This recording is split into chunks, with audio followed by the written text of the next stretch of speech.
এই বিষয়ে খবর জানতে যাচ্ছি পঞ্চগড়ে, সেখান থেকে যুক্ত হচ্ছেন প্রতিনিধি কামরুজ্জামান টুটুল। টুটুল, আশা করি আপনি আমাকে শুনতে পাচ্ছেন।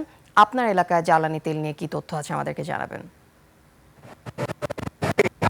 উত্তরের জেলা পঞ্চগড়, সারা দেশের মতো কিন্তু পঞ্চগড়ও জ্বালানি তেলের তীব্র সংকট দেখা দিয়ে দিচ্ছে। আমি এই মুহূর্তে রয়েছি পঞ্চগড় শহরের মৈত্রী পাম্পে।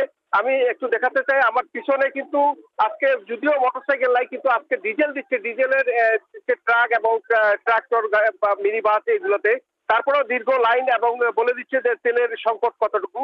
এছাড়াও কিন্তু এই জেলা এখন কিন্তু আপনাকে জানিয়ে রাখি যে বড় চাষ চলতেছে, এবং অপরদিকে উত্তরের জেলা পঞ্চগড়ে কিন্তু সমতলে চা চাষ হয়, যে কারণে চা কাটার মেশিনও কিন্তু ফুয়েল দরকার হয়, যে কারণে তারাও কিন্তু খুব ভোগান্তিতে পড়ছে। অপরদিকে যারা কৃষক আছে, কৃষিকাজ করে, যারা বোরো ধান করতেছে, তারা কিন্তু ডিজেলের জন্য দীর্ঘ লাইন দিয়ে আছে, তারাও কিন্তু সঠিক সময় ডিজেলটা পাচ্ছে না, যে কারণে তাদেরও ক্ষতির একটা আশঙ্কা করতেছে। আপনাকে জানিয়ে রাখি যে এই জেলায় কিন্তু 29টি পেট্রোল পাম্প রয়েছে। আজকে কিন্তু জেলায় পুরো পাম্পে অকটেন, পেট্রোল এগুলো দিচ্ছে না, শুধু দিচ্ছে ডিজেলটা।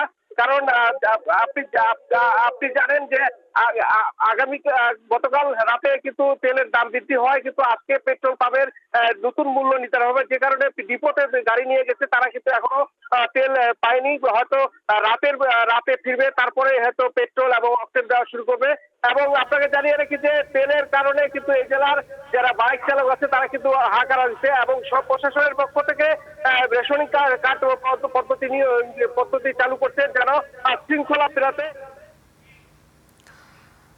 টুটুল, ধন্যবাদ আপনাকে।